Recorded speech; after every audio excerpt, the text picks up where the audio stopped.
비 오는 날 그죠? 일찍 오셔서 식사하시고 또 찬양 준비하신 얼마나 수고 많으셨습니다. 다시 한번 우리 큰 박수로 여러분 격려해 주시기 바랍니다. 길갈에 세워진 기념비의 의미라고 하는 주제로 오늘 말씀 전해드리려고 합니다. 우리 옆분과 인사하겠습니다. 하나님의 은혜를 기억합시다. 신앙의 유산을 자녀들에게 물려줍시다. 두 개 기억하셨죠? 설교 답니다. 이게 오늘 그죠? 여러분 사진 찍는 거 좋아하시죠? 음식 놓고 사진 많이 찍으시대, 그죠? 놀러 가서도 사진 착각 찍으시고 여행하면서도 찍으시고 멋진 풍경이 있으면 그냥 사진 막 찍습니다. 왜 찍습니까? 그 순간순간을 기억하기 위해서입니다. 시간이 흘러도 이제 사진을 보게 되면 그때 누구와 그죠? 어디서 무엇을 했고 어떤 음식을 먹었는지를 정확하게 기억낼 수 있습니다. 왜 하나님은 여호수아에게 요단강에서 12개의 돌을 취하여 길갈에 세우라고 하셨을까? 이유는 세 가지입니다. 첫째는 이 길갈의 기념비는 하나님의 은혜를 기억하라고 하는 겁니다. 이스라엘 백성이 40년 광야를 마치고 이제 눈앞에 가나안이 보입니다. 마지막 관문 요단강 건너면 됩니다. 근데 요단강이 곡식 거두는 시기입니다. 물이 제방까지 출렁거렸다 그랬습니다. 이거 어떻게 건넙니까? 여러분 어떻게 건너시겠어요? 무모하게 수영이라도 한번 해보시겠습니까? 방법이 아마 없었을 겁니다. 그때 하나님이 언약궤를 맨 제사장들에게 이런 말씀을 하시죠. 언약궤를 메고 백성들의 맨 앞에 서서 요단강 물에 발을 집어넣으라 그렇게 이야기했습니다. 제사장들이 순종을 합니다. 그랬더니 요단강 상류에서 흘러내려오는 물이 여러분 다 끊어집니다. 그리고 있었던 물은 사이로 다 흘러가 버리죠. 순식간에 요단강은 마른 땅처럼 바뀌어졌던 겁니다. 한마디로 기적이 일어났던 겁니다. 40년 전에 홍해를 어떻게 건넜습니까? 그죠? 하나님의 기적으로 건넜는데 40년 후에도 요단강 하나님의 기적으로 건넌 겁니다. 2절에 하나님 말씀하시죠. 지금 요단강 가운데 누가 서 있습니까? 언약궤를 맨 제사장들이 서 있는 겁니다. 이스라엘 12지파니까 힘이 좋은 사람들 한 사람 선발을 해서 요단강으로 들어가서 제사장들의 지금 발 아래 있는 돌을 어깨에 메고 나오라 그렇게 이야기합니다. 6절에 보니까 이게 표징이 된다. 이 돌들은 그냥 강 속에 있었던 돌이 아니라 그죠? 하나님의 구원의 능력을 나타내는 돌. 7절에 보니까 바로 영원히 기억할 기념물이 될 것이다. 기념비가 될 것이다. 그렇게 이야기를 하고 있습니다. 그러니까 길갈에 세워진 기념비는 하나님께서 요단강물을 끊으셔서 200만의 이스라엘 백성들이 안전하게 그 강을 건넜다. 이 사실을 앞으로 가나안 땅에 살아가면서 시간이 흘러가면서도 계속 이 하나님을 잊지 말라고 하신 뜻이 바로 이 기념비에 담겨져 여러분 있습니다. 여러분도 마치 요단강을 그저 건넜던 그 역사적인 그러한 사건들도 많이 아마 여러분 있었을 겁니다. 왜 그런 사실들을 끊임없이 기억해야 합니까? 이유는 한 가지입니다. 우리의 신앙생활이 이게 완전하지 못했기 때문에 그렇습니다. 신앙의 기복이 많이 있는 거죠. 좋을 때는 괜찮은데 그죠? 신앙이 밑바닥이 되면 하나님을 떠나는 사람들도 흔치 않게 있다라고 하는 겁니다. 그때를 대비해서 과거에 내 삶에 하나님께서 이렇게 역사하셨지라고 하는 그런 하나님의 구원의 사건들을 끊임없이 우리는 기억해야 하는 겁니다. 성경에 보니까 돌로 기념비를 세웠던 한 사람이 나옵니다. 누굽니까? 야곱입니다. 창세기 28장이죠. 형을 속여 장자의 축복을 받아 도망칩니다. 하란에 있는 외삼촌 라반의 집으로 도망갑니다. 부지런히 도망가는데 해가 지죠. 루스라고 하는 땅에 딱 도착합니다. 여러분, 광야입니다. 그곳에서 돌베개를 빼고 잠이 들었다 그랬습니다. 그런데 꿈속에서 신기한 광경을 목격하죠. 사다리를 통해서 사다리 끝이 하늘에 닿습니다. 천사들이 오르락 내리락 하는데 그때 야곱이 하나님의 음성을 듣습니다. 내가 너와 함께 있어 내가 어디로 가든지 너를 지키며 너를 이끌어 이 땅으로 돌아오게 하리라 그랬습니다.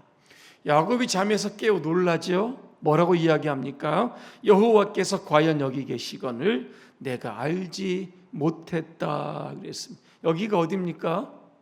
광야입니다. 홀로 있는 자리죠. 혹시 형이 나를 죽여가지 모를까? 굉장히 불안한 자리입니다. 잠이나 제대로 여러분 자겠습니까? 그런 광야에 하나님이 찾아오셨던 겁니다. 야곱이 얼마나 여러분 감격적이겠습니까? 그래서 자기가 베고 있던 돌로 기념비를 쌓게 여러분 되는 겁니다. 그리고 그곳 이름을 베델이라고 부릅니다. 베델의 뜻이 뭐죠? 하나님의 집이다, 이런 뜻을 담고 있습니다. 그러면서 서원을 합니다. 내가 아버지 집으로 돌아올 수 있도록 하나님께서 나를 다시 인도하시면 하나님은 나의 하나님이 될 것이고 내가 가지고 있는 것 중에 반드시 11조를 하나님께 드리겠다, 이런 서원을 야곱이 하게 되었던 겁니다. 야곱이 돌베개를 가지고 이 기념비를 삼았던 이유가 뭐죠? 광야에서 그죠? 만난 그 하나님을 앞으로도 영원히 잊지 않고 살겠다라고 하는 그러한 하나님을 기억하기 위해서 이렇게 기념비를 여러분 쌓았다라고 하는 겁니다. 오늘 여러분의 신앙의 기념비가 많을수록 많으면 많을수록 여름에 이제 믿음의 자산이 될 겁니다. 시험의 날에 그것이 바로 여러분을 지켜주는 힘이 될 겁니다. 감정 위에 신앙을 세워가는 것이 아니라 그죠? 뚜렷한 하나님의 그 역사의 기적 가운데 그죠? 그 기억 가운데 여러분의 신앙을 세워가시길 바랍니다.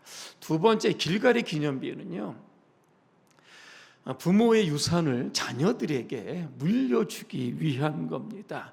6절과 7절을 이렇게 보니까 이 기념비는 교육비와도 같습니까? 훗날에 물어보죠. 아버지, 어머니, 이 돌들이 뭡니까 도대체?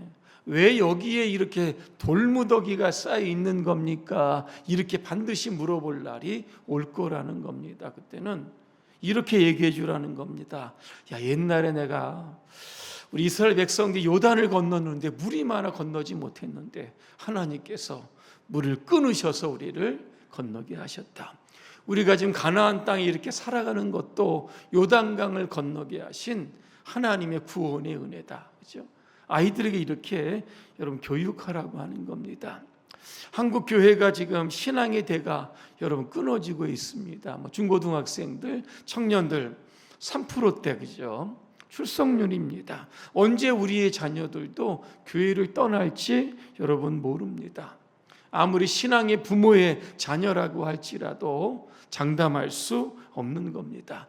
왜 이렇게 신앙이 부모의 신앙의 자녀들에게 이렇게 전달해지지 않을까? 그 이유가 여러분 두 가지입니다. 하나가 뭐냐면 자녀와 부모 간에 신앙적인 대화가 없다는 겁니다. 여러분 최근에 한번 자녀들과 한번 신앙적인 대화 해보신 적이 있습니까? 자녀가 힘들고 어려울 때 야, 하나님께 기도하자, 그죠? 이런 것도 신앙적 대화일 겁니다. 어려움을 만나면 야, 하나님께 우리가 의지하자, 그죠? 하나님 우리를 도우실 거다. 이런 권면 여러분 해보신 적 있으십니까? 한 가지 팁을 드리면 집 안에다가 기념비가 되고 그죠? 자녀가 볼 수 있도록 그런 물건들을 한번 놔두시길 바랍니다. 예를 들면 여러분 필사 우리가 코로나 때 여러분 했습니다, 그죠? 필사 성경을 이렇게 여러분 놔두는 겁니다. 여러분 세례 받았던 증서 있죠? 그 옛날일 겁니다. 한참 전일 거죠. 몇십 년 된 거. 그것도 이렇게 한번 놔두는 거죠. 그리고 아마 기도했던 노트도 아마 있고 응답받았던 노트도 있을 것이고 선교 여행에 아마 갔다 오신 적이 있을 겁니다. 사진들 찍어가지고 이렇게 한번 널어놓는 거. 그럼 아이들이 궁금해하겠습니까? 안 궁금해하겠습니까? 궁금해하지요. 들춰보는 거죠. 이거에 이제 왕년에 이거 코로나 때 목사님 쓰라고 그래 내가 쓴 거다, 그죠? 어디 뭐 선교 여행을 다녀왔는데, 그죠? 그 사람들이 어떤 삶을 내가 사진으로 담아왔다는 겁니다. 이렇게 이런저런 이야기를 하면서 신앙적인 대화를 끊임없이 이어갈 때 부모의 믿음이 자녀들에게 자연스럽게 계승될 수 있다는 겁니다.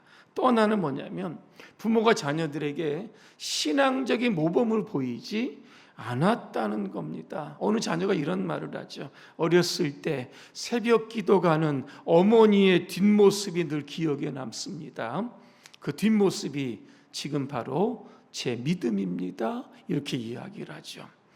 여러분, 말로 신앙을 교육하기는 굉장히 힘든 시대가 됩니다. 자녀들은 부모가 뭘 하는지, 그죠? 정확하게 안 보는 것 같은데 정확하게 보고 있고, 자녀 부모들이 무슨 말을 하는지 정확하게 또 기억을 하고 여러분 있는 겁니다.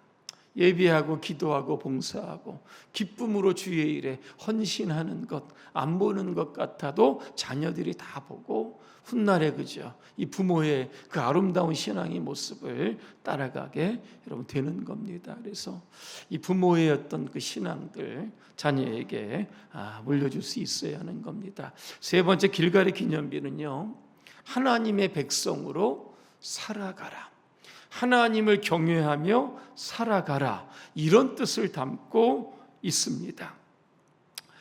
하나님에 관한 기억을 이제 삶으로 여러분 살아내는 겁니다. 여호수아 4장 24절을 제가 읽어드립니다. 이는 땅의 모든 백성에게 여호와의 손이 능하신 것을 알게 하며 너희로 너희 하나님 여호와를 항상 경외하게 하려 함이라 그랬습니다.